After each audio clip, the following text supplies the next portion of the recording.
C'est une daube ou pas? C'est ça la question, est-ce que c'est une daube? Ce film est digne d'un téléfilm sur M6 en 2 parties un dimanche après-midi. Heureusement qu'il a pas filmé avec son Atari, le mec. C'est ça aussi, il y a eu du mouvement, il y a eu de l'émotion. T'as envie que plein de merde lui arrive. Putain, T'as envie de la salir, vraiment, ouais. Parce que vous êtes vénères les filles, c'est tout. Merci, merci, merci. Bonjour à tous, bonjour à toutes et bienvenue dans la Sélection Critique, votre émission consacrée à l'actualité du cinéma, du théâtre et des séries. Chaque semaine pendant 30 minutes pour le moins haletante. Chacun d'entre nous, après avoir préalablement sélectionné un film, une série ou un spectacle, et ce avant de l'avoir vu lui-même, le présentera, puis nous en discuterons, nous en débattrons et nous le critiquerons, c'est la sélection critique. À la suite de quoi, en fin d'émission, nous procéderons à un vote dans l'objectif d'élire le meilleur d'entre nous, celui qui aura su faire montre d'une absolue lucidité et vous fournira, vous, le conseil le plus avisé. Au programme ce soir, le cinéma avec Creepy, un film japonais de Kiyoshi Kurosawa, un habitué de la sélection critique. Ce qui nous lie de Cédric Clapiche, un documentaire français, enfin franco-afghan, c'est pas trop, de Sonia Kronlund intitulé Nothing Rude. Et on finit l'émission avec un petit film indé français, Ava, de Léa Missus, présenté à la semaine de la critique à Cannes, où on était il y a déjà quelques jours. Mais avant de rentrer dans le vif du sujet, laissez-moi vous présenter notre joyeuse bande, joyeux drille. Il y a ce soir autour de moi, autour de la table, Julie Clotilde, Julie Clo-Clo. Bonsoir. Bonsoir. Guillaume Le Tallec est là. Guillaume, qui nous revient de là où tu habites. Bonsoir, mais vite sur Creepy, vite. C'est la deuxième émission que tu fais avec nous hors Cannes. C'est vrai. Est-ce que tu nous avais manqué? Est-ce ouais. que on t'avait manqué? J'espère, oui, mais c'est réciproque. Je suis très heureux d'être ici. Charlotte, blousée, la meilleure d'entre nous est là, évidemment. Elle est là pour nous guider, nous montrer la voie de la sagesse. Bonsoir Charlotte. Bonsoir, je suis là. Et enfin, moi-même, Quentin Mermet, votre sbire qui aurait la lourde tâche d'animer les débats. Commençons, comme l'a dit Guillaume, vite par Creepy. Le premier film de la sélection, c'est le film choisi par Charlotte. Et c'est Guillaume qui commence. Ah, merci, c'est gentil. Et je fais pas le petit résumé? Ah, si, bien sûr, avec si, grand si. plaisir. Donc, Guillaume, prends ton mal en patience. Écoutons chastement et joyeusement le résumé fait par Charlotte Blouzet. Voilà, c'est un thriller japonais. Un ancien détective devenu prof après avoir décroché s'installe avec sa femme dans un nouveau quartier. Contacté par un ancien collègue pour travailler sur une vieille affaire de disparition, il délaisse sa femme qui s'acoquine avec un voisin des plus atypiques. Alors Guillaume, est-ce que tu t'es accoquiné avec notre ami Kurosawa? Dans un sens, oui. Quel magnifique résumé, Charlotte. On a presque envie de regarder le film. Moi, plus jamais je ne veux entendre parler de ce réalisateur et de ces acteurs-là. Ce film est absolument, à mon sens, incohérent. Putain, c'est une bouse royale. C'est trop long. C'est déjà c'est trop long. Ça dure 2 heures. Ça dure 2h10, je crois. Et de toute façon, au bout de 15 minutes, j'avais déjà décidé que c'était trop long. Pour moi, c'est que de... Je sais même pas par quoi commencer. C'est-à-dire qu'il n'y a pas de cohérence dans les scènes. Commence par peut-être ton dégoût le plus fort. Mon dégoût le plus fort, le surjeu peut-être, le fait que... Oh là là là là, il y a tellement de choses. Putain, en plus, c'est encore tout frais. Ça se mélange. Attends. J'ai essayé de faire Je te redonne la main d'ici 10 secondes, 20 secondes. Vas-y. On va laisser décanter, on va laisser mijoter dans s'il son te plaît. jus. Juju. Toi, ton jus à toi, qu'est-ce qu'il donne? Bah, j'ai pas été le voir, mais avec tout ce que vous me dites, je pense que c'est du grand Kurosawa comme on le connaît. Enfin, après ce que Bah, Guillaume y a a que dit, moi, parce que hein, y a personne que n'a moi, parlé pour pour moi. l'instant. Hein. Et j'ai pas dit grand-chose. Ouais. Exactement, donc au final, personne n'a rien dit. Et toi, de ce que tu as peut-être oui entendre... Non, mais c'est vrai que le résumé donne vachement envie, comme les autres films qu'on a vus donnaient vachement envie. Mais... Ouais, donc c'est le 3e film de monsieur Kiyoshi Kurosawa qu'on voit au programme. Il y a eu... le premier qu'on a vu, c'était Le Secret de la Chambre Noire, donc, qui était un film nippon, ni mauvais, franco de port, avec Tahar Rahim, Olivier Gourmet, enfin la fine équipe du 13. C'était l'angoisse absolue, j'ai détesté, c'était affreux. On a vu quoi? On a vu à Cannes un film de science-fiction, mais à chier des bulles. c'était affreux, c'était des extraterrestres qui envahissaient la Terre et qui en fait abandonnaient l'envahissement parce qu'ils ont découvert le concept de l'amour, du grand Kurosawa. Et là, honnêtement, c'est le moins pire de tous. Et je me mets en faux vis-à-vis de ce qu'a dit Monsieur Le Tallec, parce que j'ai trouvé que la première heure, ça se tient. Franchement, la première heure, je me suis dit là, on va peut-être avoir quelque chose qui est cohérent, quelque chose qui me donne envie. Je trouve que effectivement, c'est peut-être un des seuls réalisateurs étrangers qui me fait dire, quand je vois le film, putain, mais il joue mal. C'est rare quand on voit un film étranger qu'on se dise que les gens jouent mal, surtout quand ils jouent en japonais. Que c'est des japonais qui jouent en japonais, tu peux te dire, non, c'est impossible de juger du jeu de japonais en japonais. Et effectivement, je suis d'accord avec Guillaume, on se dit ça, il joue mal, surtout au début. Après, il y a le méchant qui est croquignolesque, on dirait une sorte de petite grenouille facétieuse. Il est magnifique, je trouve qu'il fait partie de la galerie des méchants de la sélection critique les plus merveilleux qu'on ait vu. Il m'a un peu fait penser au méchant dans Sherlock épisode 2, il est excitant quoi. Rien que pour ça, je trouve que le film vaut le coup. Après, le voisin, le méchant. Ouais, c'est le voisin. La deuxième heure, alors là, mais le scénariste de Morgan arrive, il prend le scénario et réécrit tout, ça ne veut absolument rien dire. Il n'y a plus de sens, le sens se barre au Maroc, on ne sait pas où il va, c'est complètement débile, ça raconte rien, ça veut rien dire, et c'est du Kiyoshi Kurosawa dans le texte, pur sucre, pur jus. Charlotte, et peut-être qu'après on redonne la parole à Guillaume si il a encore des choses à expurger. Non mais je suis assez d'accord avec toi, c'est-à-dire que moi c'était mon premier Kurosawa. Donc la première heure, je me suis dit, bah, c'est pas si horrible, ça commence comme une espèce de bon thriller américain des années 90, et je pense que c'est là le problème, c'est que c'est joué par des Japonais qui essayent de jouer un peu à l'américaine, mais avec leur tradition, donc c'est pas bon, et qu'on est en 2017. Mais bon, on se dit, c'est exotique, alors je me suis dit, bon, il y a quand même une intrigue, moi le méchant, je l'ai adoré, effectivement, il a vraiment du charisme, le truc des corps sous vide, c'était original, ouais, il y avait quelque chose. Et puis, arrive la deuxième heure, arrivent les scènes d'affrontation, d'affrontement final, qui sont mais outrageantes, tellement c'est mal joué, tellement c'est impossible que ça arrive, tellement c'est faux, on se croirait tout à coup cette fois-ci dans un téléfilm des années 2000, et c'est, je sais pas ce qui se passe. C'est dommage parce que du coup, sur tout ce film, je retiendrai que cette deuxième partie où j'ai l'impression d'avoir vu une daube, quoi. Ouais. Guillaume. Mais c'en est une mais je confirme absolument. Non, bon, alors, pour expliquer un petit peu la situation, quand même, je ne suis pas fan du cinéma asiatique en soi, même si j'adore leurs films d'animation, etc., où je trouve qu'effectivement, ils sont sur une autre planète. Là, de base, j'y vais un petit peu à reculons, j'avoue, parce que le thriller japonais... Ouais, en moonwalk, style Michael Jackson, si tu me regardes de là-haut. Non, vraiment, j'y vais à reculons et je me dis, bon, Guillaume, laisse-toi peut-être surprendre, voilà, ça peut arriver. Je confirme, les Japonais ne doivent pas essayer de faire des choses qu'ils ne savent pas faire. C'est-à-dire que là, concrètement, mais c'est aberrant ce que je dis, hein, c'est aberrant, mais en gros, j'ai l'impression qu'il y a 40 ans de retard. Non. Avec par exemple les films américains quoi. Et non mais peut-être qu'ils savent le faire, c'est une aberration ce que je dis, vas-y. Après, ne jugeons pas le cinéma japonais à l'aune de Kiyoshi Kurosawa. Je suis d'accord. Parce que là, c'est un mauvais procès qu'on fait au Nippon. Je sais, les pauvres. Ah bah oui, déjà qu'ils mauvaise référence, mauvaise base. Mais quand même. Non, moi c'est quand même ce que je pense, mais après ça reste mon avis, c'est un autre débat encore. Au-delà de ça, le film, pourquoi je dis c'est incohérent? Alors je suis d'accord avec toi pour dire que les acteurs sont en surjeu, alors que c'est improbable de juger le jeu des acteurs dans une langue qui est différente. Mais on y arrive. Et on y arrive.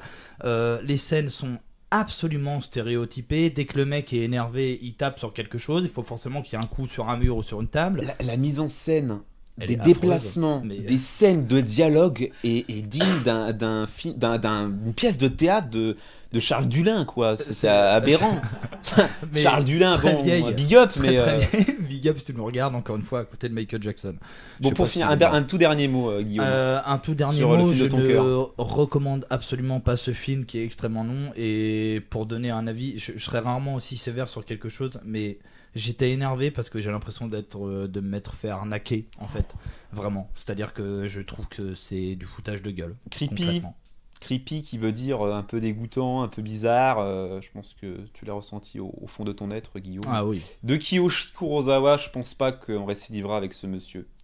Ce qui nous lie, Cédric Clapiche, film choisi par Guillaume. Petit résumé. C'est moi. Petit résumé comme ça, alors c'est un frère qui revient entre guillemets dans sa famille, c'est-à-dire qu'il va juste rejoindre sa sœur et son autre frère. Il est parti depuis 10 ans je crois pour faire le tour du monde, il s'était embrouillé avec son père et ils tiennent en fait vignoble. Exactement, un énorme vignoble dans un sens et voilà, il revient et il se trouve qu'il y a un petit souci, c'est que le papa il décède, que la maman est déjà décédée et donc du coup il va falloir, il y a un problème de droit de succession, il y a 500 000 euros à trouver et comment faire, voilà. Juju, comment faire? Bah, faire du clapiche, c'est déjà pas donné à tout le monde. Hein. Moi, j'adore. C'est donné à j'adore clapiche ces films. déjà. Hein. Voilà, c'est ça. La trilogie, l'auberge espagnole, les poupées russes, casse-tête chinois.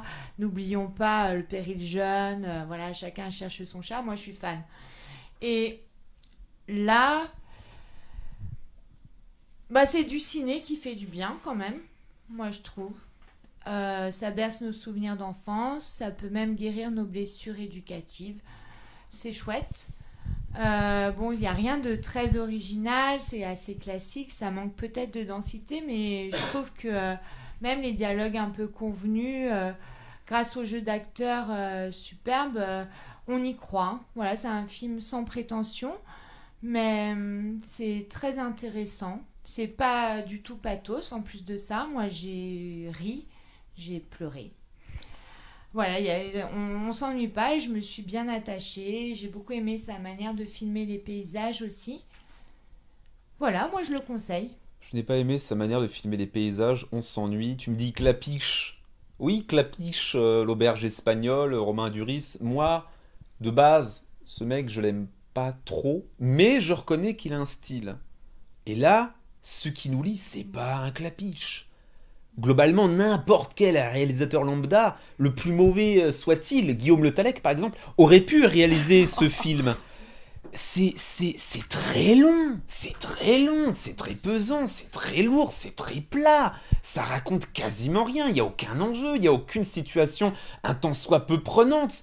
Et je trouve que les personnages, on passe quasiment 2 heures à côté d'eux et on ne les perçoit pas. Il ne nous les fait pas vivre, on ne vit pas avec eux, ils sont très loin, ils sont très faux, c'est très impersonnel, c'est très froid. Et moi j'aurais aimé que ce soit un film un peu d'ambiance, un peu d'atmosphère, où on sente un peu le terroir, où ça sent la vinasse. Là, il y avait une meuf qui était à côté de moi, une daronne, une vieille, elle puait le vin. Et j'avais un peu ce côté odorama, mais globalement, j'étais à des années-lumière de ce que j'aurais pu attendre d'un film qui me parle d'une guerre fratricide ou d'un combat sur la terre, le vin, tout ça. Là, c'est vraiment hyper en surface. C'est papier glacé. Moi, ça m'a vraiment emmerdé. Charlotte? Ouais, je me suis profondément fait chier aussi. Je voulais partir assez rapidement en fait, mais bon, le thème me plaisait en fait. C'est vrai qu'il y avait ce côté terroir qui me tentait. Je voulais vraiment rester, mais c'est vrai que ça traîne la patte, c'est alourdi de sous-intrigues qui servent à rien. Ça en finit jamais, voilà. Bon, j'ai bien aimé Anna Girardot. Je trouve que c'est la mieux dedans, franchement. On sent qu'elle essaye de donner quelque chose. La bande-son est bonne, mais je me suis royalement fait chier. Guillaume, j'ai l'impression que tu es outré. Ah, je suis absolument mais pas d'accord. d'accord. On sait que toi, à part les Japonais, tu aimes tout. Non, mais en plus, je peux comprendre le point de vue. C'est un style. Après, moi déjà, je dis un gros oui. Je comprends l'idée que ce soit pas exactement du clapiche. Moi, je suis pas forcément un gros fan de clapiche non plus. Hein. Je veux pas défendre son. Même si, comme toi, je reconnais qu'il a un style.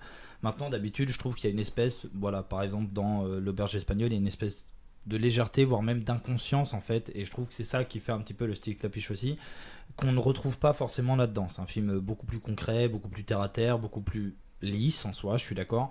Maintenant, moi j'ai bien aimé, c'était une bonne surprise pour moi, je suis arrivé encore une fois à reculons parce que j'aime pas trop clapiche. J'ai adoré le jeu d'acteur, et je suis d'accord pour dire que Anna Girardot est clairement au-dessus.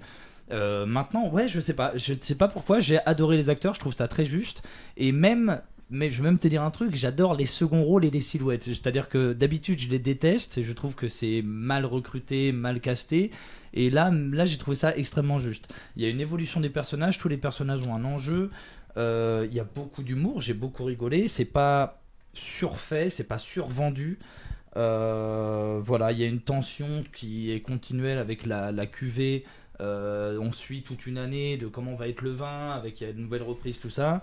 J'ai appris beaucoup de choses. Après, je suis d'accord pour dire que c'est trop long. Et je trouve ça un peu dommage parce que moi j'ai vraiment beaucoup aimé ce film et que j'aurais bien enlevé 15-20 minutes de la fin qui ne servent à rien. Et T'aurais loupé la scène avec le père, le beau-père et le futur mari. ouais, bien sûr, d'accord, mais il faut couper Non, un les petit peu nazes. quand même. Non, Exceptionnel, franchement, j'ai- on retrouve génial. le jeune acteur de 10%. Non, enfin, les acteurs, ils sont pas ouf, quoi. Ah, moi, Même j'ai- Pio Marmaille, que je peux plutôt J'aime apprécier beaucoup Pio d'habitude. Parce que t'as aimé Oh là là. avant. Ouais, Pio moi, Pio Marmaille. Marmaille, c'est un mec que je C'est trouve un- un c'est peu un mec qui monte, la nouvelle hein, vague. bah Non, oui. mais il a fait déjà plein de films. Hein. Oui, Mais il y avait un mais- côté Patrick Devers. Mm. Mais là, le film, il est ratiboise. Sérieux, Je sais pas. Moi, aucun acteur ne ressort, même la fille dont tu Si, me parles si, là. si, mais- moi j'ai Elle m'a l'impression pas du tout ambiancé. C'est- Enfin, c'est- personne m'a ambiancé. un quoi. peu extrême ce que je veux dire. Faut Ouais, pas- presque celui que j'ai préféré, c'est Caravaca. Mais bon, il a un rôle de chiasse. Hein. Enfin, il fait Ouais, rien. un peu, ouais. Mais, Mais, juste un tout dernier mot. vas-y, c'est un peu extrême ce que je vais dire, mais en gros, j'ai l'impression que si on n'aime pas ce film, c'est qu'on n'aime pas le style de ce film. C'est-à-dire qu'on n'aime pas ce genre de film. J'ai l'impression. Bah, Voilà. j'aime pas ce genre de film. Voilà, je l'assume. C'est ceux qui J'accuse. nous Cédric Clapiche, film choisi par Guillaume. J'ai l'impression qu'il y a vraiment un divorce là entre nous, qui s'instigue. Thing Wood, Not un Wood, rien Wood. Sonia Kronlund, le film choisi par Juju Clotilde. Ouais, donc Sonia, en effet, c'est une documentariste française qui, depuis des années, s'intéresse à l'Afghanistan, un pays en guerre, et qui témoigne des violences faites aux femmes, des rouages ubiquitaires de ce pays, de la misère, notamment dans l'émission Les Pieds sur Terre depuis 2002, diffusée sur France Culture. Et à un moment, elle réalise que quelque chose lui a échappé, vraiment. Elle découvre Salim Shahin, cet acteur-réalisateur qui a déjà tourné une centaine de films dans un pays où l'industrie cinématographique est inexistante. Nothing Wood, ou l'art du faire du cinéma avec rien. Ah. Donc pour ceux qui nous suivent de manière assidue, pour les aficionados de la sélection critique, c'est un film dont Martha a déjà parlé à Cannes. Donc était-il important d'en reparler? Peut-être, parce que c'est un film dont on a beaucoup entendu parler, qui a pas mal remué la critique à Cannes, même s'il était présenté à la quinzaine ou à Ouais, la c'est ça. semaine. Quinzaine, je crois.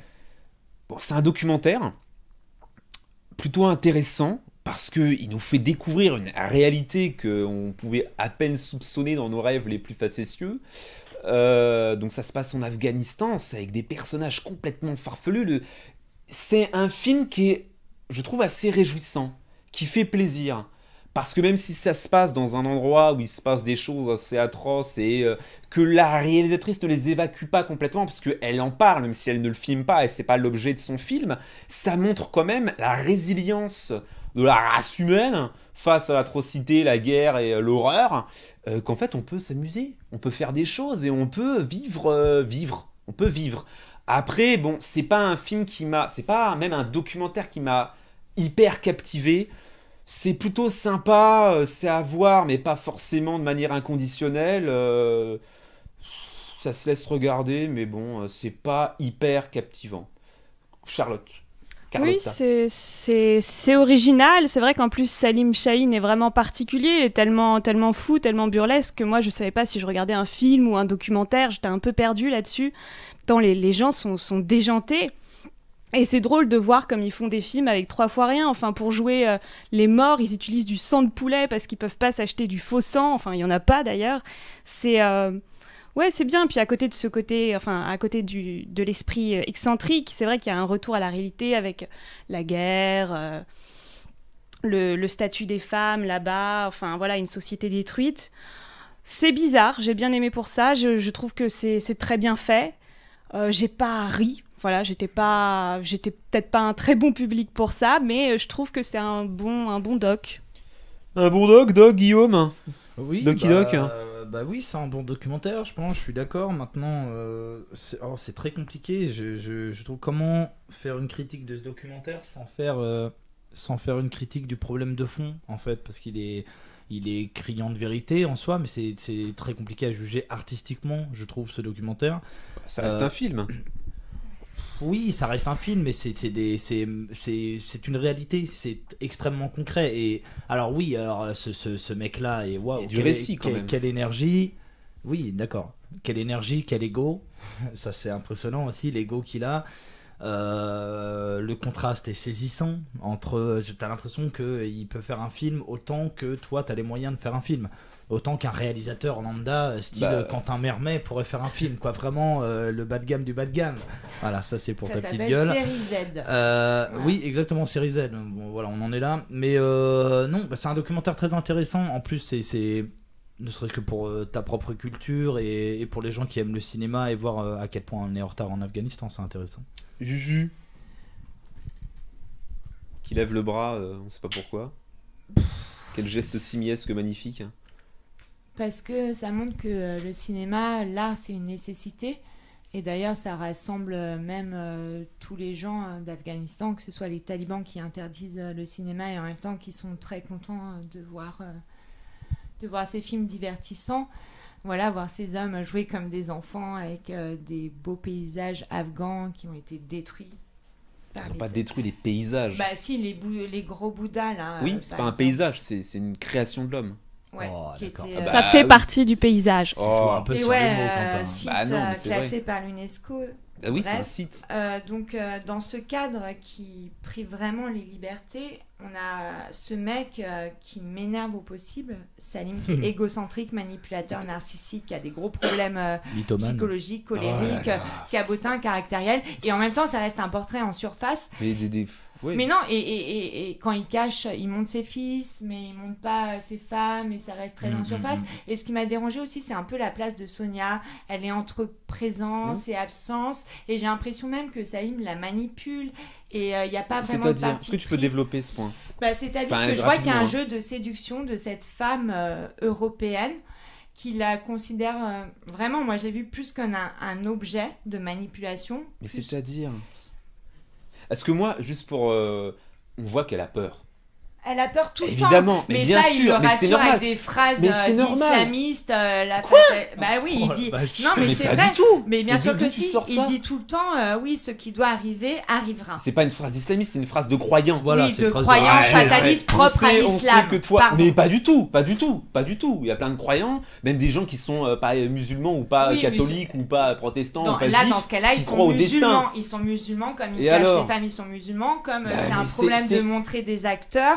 Et tout ça, je trouve que ça reste vraiment en superficie. Mais Et, c'est pas un film qui va parler de ça, c'est ça sa valeur. non, ça et moi, montre, c'est ça qui m'a intéressé, que ça me parle pas de regardez, ces gens ils sont pas comme nous, ce qu'ils font c'est bizarre. Elle juge pas, et c'est ça que j'apprécie, parce que toi t'aimes bien les gens qui jugent, Non, moi mais à j'aime ce bien les moment-là- gens qui ne jugent pas, qui À sont ce pas dans le moment-là, jugement, je trouve qui que le sa disent, place qui était mentionnent. vraiment C'est-à-dire derrière la caméra. Mais Non. oui, mais elle fait le documentaire, Bah, Claire Simon, elle s'est jamais montrée dans le docu qu'on a Oui, vu je cette suis année. d'accord, Donc, mais c'est un parti ça- pris, c'est voilà. un parti pris. Et là, No, c'est entre deux, il n'y a pas de parti pris, tu vois. no, no, no, ok, no, j'aime no. beaucoup ce regard Là, inattendu, c'est- voilà, sur cette réalité d'un pays, une grande complexité, où il y a mais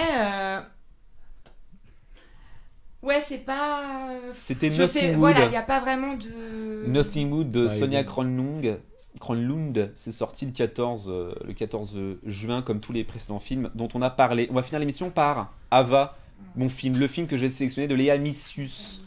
Ava, 13 ans, est en vacances au bord de l'océan quand elle apprend qu'elle va perdre la vue plus vite que prévu. Sa mère décide de faire comme si de rien n'était pour passer le plus bel été de leur vie. Ava affronte le problème à sa manière. Elle vole un grand chien noir qui appartient à un jeune homme en fuite.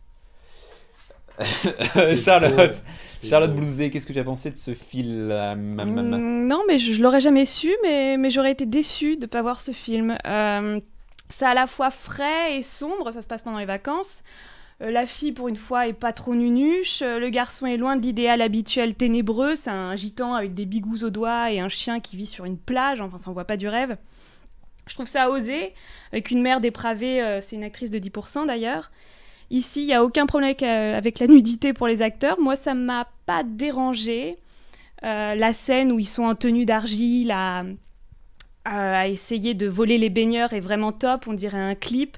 Voilà, je trouve que c'est un film rock'n'roll que j'ai suivi de bout en bout. Voilà, et puis surtout l'actrice, Noé Habitat est vraiment une révélation. Moi, j'ai trouvé top quand elle parle, c'est clair. Quand elle dit un mot, on comprend tout de suite. Non, moi, c'est un film qui m'a fait du bien. Guillaume. Alors, je comprends le point de vue. Alors, déjà, j'en ai un peu marre des films qui sont tournés autour d'une seule personne qui a une gueule et tous les autres personnages sont des faire-valoir au personnage principal. D'autant plus qu'en général, cette personne, très souvent une femme, on va pas se mentir, est très douée dans le jeu. Je la trouve pas si douée que ça dans le jeu en tout cas. Je trouve qu'elle a effectivement une gueule, c'est intéressant, il y a des petites perles qu'elle sort de temps en temps, il y a des trucs qui sont très très justes, qui sont très intéressants. Je suis d'accord, j'aurais été déçu effectivement de ne pas voir ce film parce que en tant qu'acteur c'est un film très intéressant et en tant que public je pense que c'est intéressant aussi. Maintenant le jeu est moyen je trouve, je pense que les acteurs sont trop dirigés, que voilà, il y a des plans très étranges qui sont beaucoup trop longs, que je ne comprends pas, des plans fixes, je sais pas à quoi on joue, est-ce qu'il n'y a pas une espèce de prétention dans ce film, voilà, il y a vraiment du bon et du mauvais quoi, c'est moyen. Julie, Clotilde. Bah moi, dès le premier plan, je savais que j'avais affaire à une artiste, à des artistes. À chaque fois que tu Laissez-la parler. Un film, c'est une sorte, ça c'est une fatwa, c'est la fatwa de Julie, c'est de l'art. Mais vraiment quoi, ce premier plan était tellement magnifique, très composé dans sa couleur, dans le grain de l'image, dans tout. Après tout le film, il y avait une proportion des cadres, c'était des vrais tableaux quoi, avec cette lumière. D'ailleurs, elle joue sur l'histoire de la cécité qui va arriver et on passe d'une palette avec plein de couleurs jusqu'à un quasi monochrome. C'est fabuleux, toute cette métaphore autour du noir, le chien, l'amant, ces tableaux, c'est du vrai travail, vraiment. Ils ont tourné en 2 mois, c'est tourné en 35 mm en argentique, c'est un premier long métrage de toute une équipe. Les acteurs sont certes très dirigés. D'ailleurs, ça a failli me déranger, cette prise de parole de l'actrice qui, en réalité, a 17 ans. Mais pour toute la beauté du geste, et je trouve qu'il y a quelque chose de politique avec les gitans. Pour moi, c'est un film bravo, quoi. Bon, on va en reparler parce que franchement, moi j'en ai marre qu'on dise qu'un film est politique parce que tu présentes des gitans. Ça commence à vraiment me saouler. Tu mets des étrangers, donc c'est un film politique. Ça n'a aucun sens. J'ai détesté ce film. J'ai l'impression qu'on retourne à rester vertical. C'est un film qui m'a vraiment angoissé. Je suis d'accord avec toi. C'est moi qui ai choisi le film, j'ai vu la bande-annonce, j'ai vu le premier plan, je me suis dit putain ça je vais kiffer. C'est tourné en argentique, j'adore le grain, j'adore la couleur, j'adore tout. Et je me suis dit ça c'est un film expérientiel, sensoriel, qui va me travailler au corps, qui va me faire ressentir des émotions, qui va me faire vivre des choses différentes, qui va me proposer une vision du cinéma que j'ai pas vu avant, qui va me faire vivre tout ça, qui va me proposer ça avec une jeune réalisatrice, une jeune actrice qu'on n'a jamais vue. Et c'est ça que j'aurais aimé voir. Et au final on se retrouve avec une réalisatrice, une réal qui se regarde filmer, une actrice qui est là mais qui se fait un corps, et puis j'ai trouvé ça obscène, j'ai trouvé ça moche, j'ai trouvé ça vulgaire, j'ai trouvé ça indécent. C'est une actrice de 18 piges qui est majeure, qui joue une meuf de 13 ans, qui découvre sa sexualité, on fait passer ça pour un film qui raconte le passage de l'enfant à l'âge adulte, mais elle a 13 ans quoi, c'est pas une adulte, c'est une enfant, elle fugue, elle va avec un gitan, elle tire, elle menace des flics avec un fusil, on dit que c'est politique, mais qu'est-ce que ça raconte? Des flics en noir et la montée du FN dans la pas du tout. Mais c'est quoi l'image que ça donne? L'image que ça renvoie, c'est faut se mettre du côté des gitans qui tirent avec une arme à feu et menacer les flics qui font leur travail. Mais c'est n'importe quoi. Et eux qui baissent des filles de 13 ans, mais j'accepte pas ça. C'est scandaleux. Ça n'a aucun sens. J'ai détesté ce film. C'est donc Ava de Léa Missius, sorti le 21, donc ça cette semaine, ça va mercredi. Ça fait du bien ou pas? Oui, ça sort et je suis heureux. Nous arrivons au terme de cette émission et comme le veut le concept, la sélection critique s'achève par l'élection du chroniqueur le plus avisé, le plus lucide quant à son choix. Donc je vais demander à mes petits amis, également à moi-même, de choisir un film de la sélection de nous dire pourquoi c'est le meilleur et évidemment de ne pas prendre le sien, Charlotte. Quentin, tu es fou. Elle a 13 ans, elle va perdre la vue, elle a besoin de faire un tas de choses avant de ne plus rien voir. Il faut arrêter, il n'y a pas mort d'homme, c'est pas possible. Moi, je vote pour Ava. Guillaume. Oh merde, putain non. Alors, moi, sincèrement, si j'avais pu voter pour mon film, je l'aurais fait. Et Dieu sait si, franchement, je l'aurais pas fait si ça avait été une bouse. Maintenant, je peux pas. Je pense que je vais voter pour Ava parce que c'est intéressant. Et ça me fait clairement chier. Et pourquoi je dis mon Dieu? Parce que ça me ferait vraiment chier que tu gagnes avec Ava, vraiment. Mais c'est ce qui va se passer. Ça va être... C'est le- Mais voilà. je sais, c'est ce que je suis en train de comprendre. Julie, Ava, ça va? Waouh. je vote pour Creepy. Ah non, putain, mais je ne t'aime pas. Par je ne défaut, t'aime pas non, beaucoup. je vote par défaut. J'ai hésité entre Creepy et Nottingwood. Je vote pour Nottingwood. Et au pire, non, hein, parce que respecte Nottingwood, tout. on a déjà vu pas mal de documentaires et Creepy. Voilà, Kurosawa, c'est la 3e fois qu'il vient. Je me suis dit, voilà, c'est un peu le prix Et au du moins un sourire. vote. C'est le trophée de la participation. Je donne ma voix à Creepy. Donc cette émission s'achève ainsi par la victoire de Ava. Ce qui prouve bien que cette émission est Réalisé- une arnaque. Pas du Une tout. aberration. Réalisé par Léa Missius. Je suis mais sur le cul. De fait, on n'a pas assez le temps pour en rediscuter, mais ça mériterait d'en parler encore. Franchement, on pourrait faire une émission dessus, je pense. Oui. C'était Quentin Marmier pour la sélection critique, accompagné ce soir par Julie Clotilde qui a adoré Ava. Voilà. Guillaume Le Tallec qui a voté Ava. Et Charlotte Bouzet qui a également adoré Ava. L'émission de la semaine prochaine ne sera ni consacrée au cinéma, ni consacrée au théâtre, ni consacrée aux séries. C'est la dernière des DER, même les poilus n'ont pas vécu celle-là. C'est les awards.